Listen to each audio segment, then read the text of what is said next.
Semangat membara, tak kenal menyerah, Tridharma selalu siap sedia. Di mana kami berada, merah putih selalu di dada. Assalamualaikum warahmatullahi wabarakatuh. Salam sejahtera untuk kita semua. Salam, Om Swastiastu, Namo Buddhaya, salam kebajikan. Bareskrim Polri tangkap 3 WNA Cina dalam perkara pinjol ilegal. Kabar publik melaporkan dari Jakarta, Kepala Biro Penerangan Masyarakat Karopenmas Divisi Humas Polri Brigjen Pol Rusdi Hartono memberikan keterangan pers dalam rilis kasus pinjaman online pinjol ilegal di Gedung Bareskrim Polri, Jakarta, Senin, tanggal 25 Oktober tahun 2021. Menangkap pelaku berkewarganegaraan asing yang berperan sebagai pemodal dan fasilitator untuk membiayai pinjaman online tersebut, serta mengamankan 3 tersangka berinisial JS, DN dan SR yang memiliki peran berbeda di Koperasi Simpan Pinjam KSP. Direktorat Tindak Pidana Ekonomi Khusus Bareskrim Polri menetapkan 3 warga negara asing asal Cina menjadi tersangka kasus pinjaman online atau pinjol ilegal. Ketiganya berinisial WJS, GCY dan JMS. Para tersangka adalah warga negara Cina pemilik perusahaan, kata Direktur Direktorat Tindak Pidana Ekonomi Khusus Bareskrim, Brigadir Jenderal Wisnu Hermawaan di kantornya, Jakarta, Selasa, tanggal 16 November tahun 2021.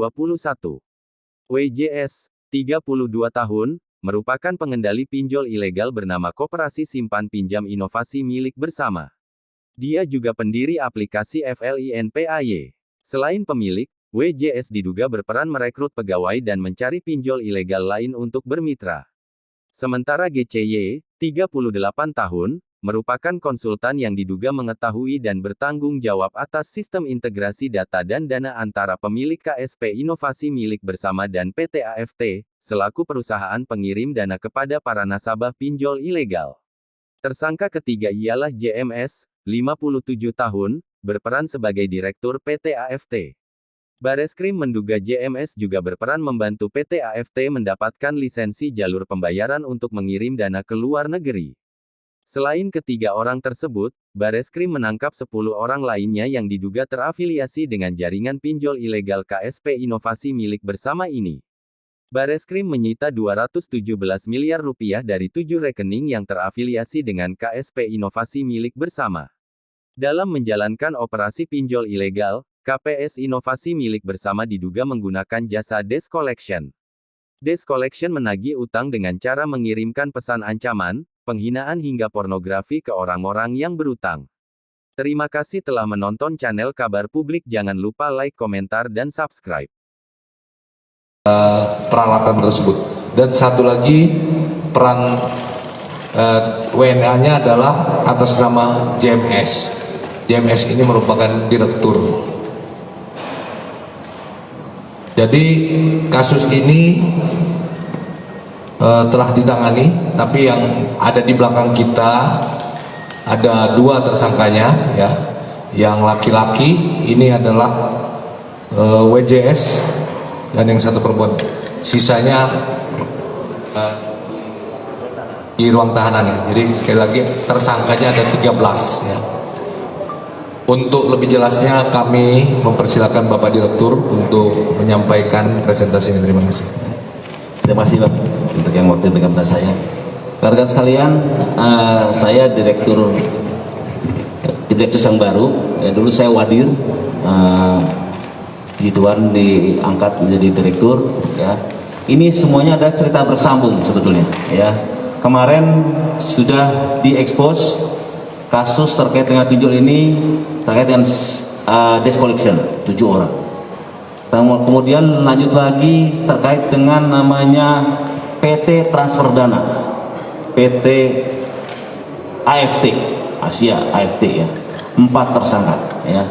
Lanjut lagi sekarang adalah siapa pemilik modal dan yang memiliki tanggung jawab terkait dengan pinjol ilegal ini, yaitu adalah WJ atau JHM.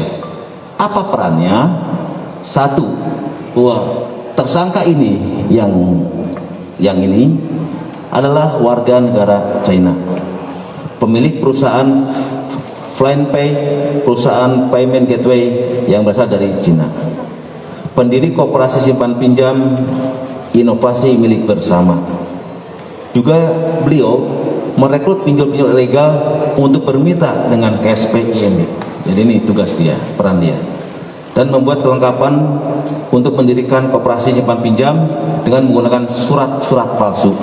Dan terakhir, yang memerintahkan untuk mengintegrasikan data dan dana ke PT Asia Fintech Teknologi. Inilah perannya warga negara Cina ini. Kemarin pada saat Pak Helmi sampaikan ada orang asing, dan orang asing ada, sekarang perannya juga ada, ditambah dengan bukti-buktinya. Kemudian yang kedua adalah MLN. Rekan-rekan sekalian, pada saat tersangka yang lain yang ditahan sebelumnya mengirimkan SMS blasting, berarti kartunya itu sudah terisi. Di mana-mana kalau kita membeli kartu SIM itu masih kosong. Rupanya setelah didalami oleh penyidik, ada orang yang bertugas melakukan input terkait dengan kartu SIM tersebut. Tentunya input secara ilegal. Dan ini ya, ML ini perannya adalah menjual SIM card yang telah diregistrasi dengan menggunakan data ilegal. SIM card kosong yang didapat dari dua distributor di tempat yang berbeda, yaitu PT HT dan FL. Jadi ini dapat dari orang kosong, dia diisikan.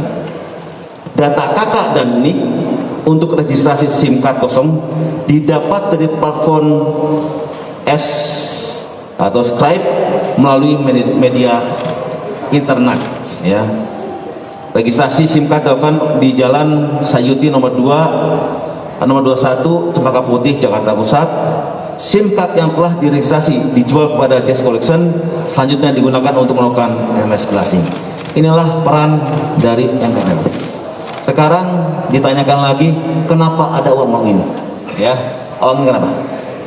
Polri bersama Bareskrim telah menindaklanjuti kegiatan proses penyidikan dari pinjol ilegal ini dengan menerapkan tindak pidana pencucian uang atau TPPU. Untuk itu, dari hasil penelitian para penyidik didapat adanya dugaan rekening-rekening yang menjadi tempat menyimpan dan memberikan uang penasabah. Dari 7 rekening yang diduga merupakan sumber tindak pidana tersebut, didapat atau berhasil disita dan diblokir oleh penyidik sebesar 271 miliar ya. 217 miliar sekian ya, ini ada 200 tapi mungkin yang sekarang ya mewakili saja ya, jadi 217 miliar ini dari 7 rekening. Nanti kita akan dalami lagi ya, rekening-rekening yang digunakan oleh para pelaku.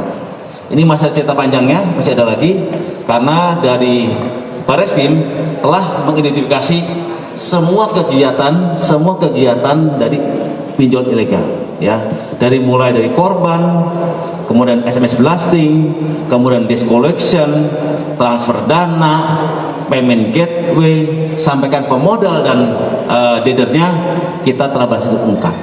Mudah-mudahan dengan cara ini tindak pidana terkait dengan pinjol ilegal tidak ada lagi. Samping itu saya sampaikan bahwa setiap masyarakat dapat melaporkan pinjol ilegal di seluruh Polri setempat. Jadi bisa di Polres, bisa di Polda, tidak usah langsung ke Mabes. Jadi kalau ada kasusnya di Polres Bogor, lapor ke Bogor. Polres di Ponorogo, lapor di Polres Ponorogo. Karena kami Bareskrim telah mengirimkan telegram untuk bisa melakukan proses lidik-sidik di wilayah masing-masing. Demikian paparan singkat saya, nanti dilanjutkan oleh pertanyaan apabila ada. Terima kasih. Terima kasih Pak Direktur. Rekan-rekan media, atas penjelasan Pak Dir Tipit Eksus, silakan kalau ada yang mau tanya. Tahu udah jelas? Oke, silakan.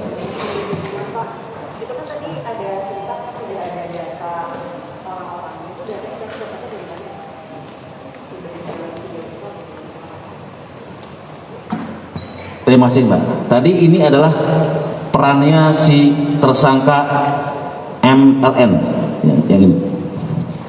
Ya, dia mendapat data registrasi ini dari ilegal, ya, ilegal. Masih kita dalami. Informasi yang dia berikan kepada kami bahwa data tersebut dia dapat dari platform Scribe melalui media internet.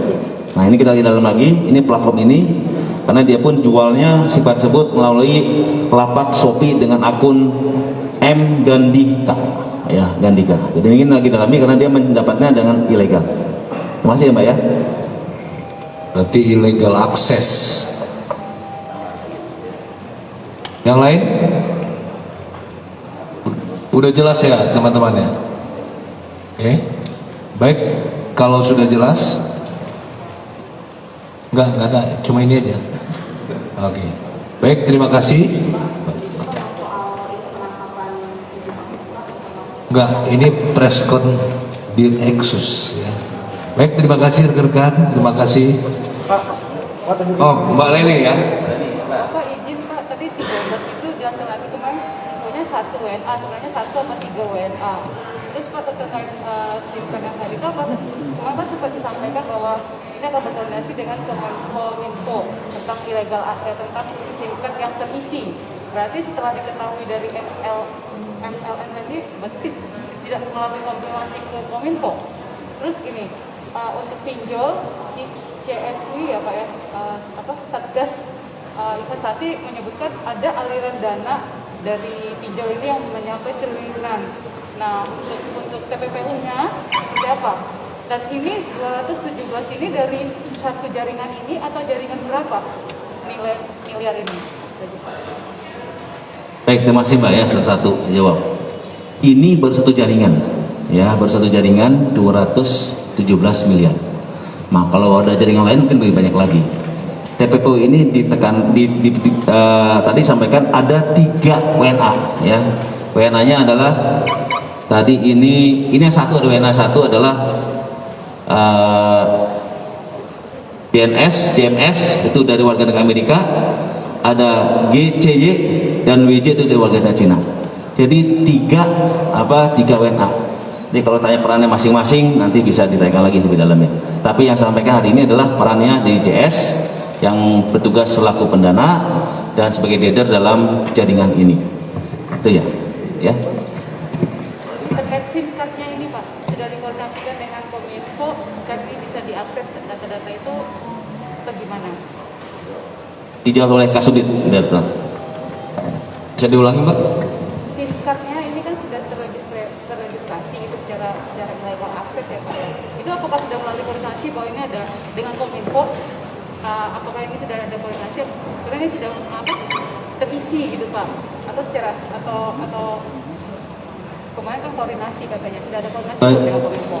Tentunya kita tetap akan berkoordinasi dengan Kominfo karena memang SIM card tersebut didapatkan secara ilegal oleh tersangka tersebut. Tadi sudah disampaikan oleh Pak Direktur bahwa SIM card tersebut yang sudah terisi dalam artian NIK-NOK-nya sudah ada, ini didapat dari data NIK-NOK ini didapat dari platform Scribe, ya, yang tadi disampaikan Pak Direktur, dari platform Scribe melalui internet. Ini yang dia download kemudian diisikan pada kartu-kartu yang ada. Nanti tetap akan kita lakukan koordinasi dengan Kominfo. Terima kasih. Baik, rekan-rekan, terima kasih. Wassalamualaikum warahmatullahi wabarakatuh. Salam sehat.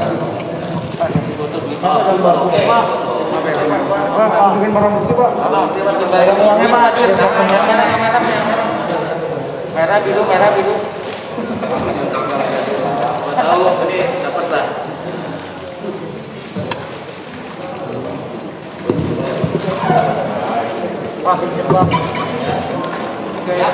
Pak, tengah dulu Pak, tengah. Akhiri Pak, akhiri Pak.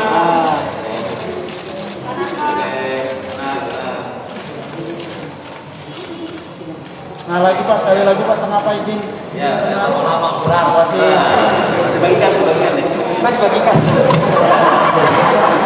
Boleh Pak, boleh Pak. Masih ya.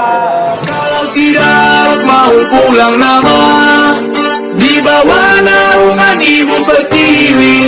Tridharma tak pernah ingkar janji untukmu bangsa dan negeri ini. NKRI harga mati.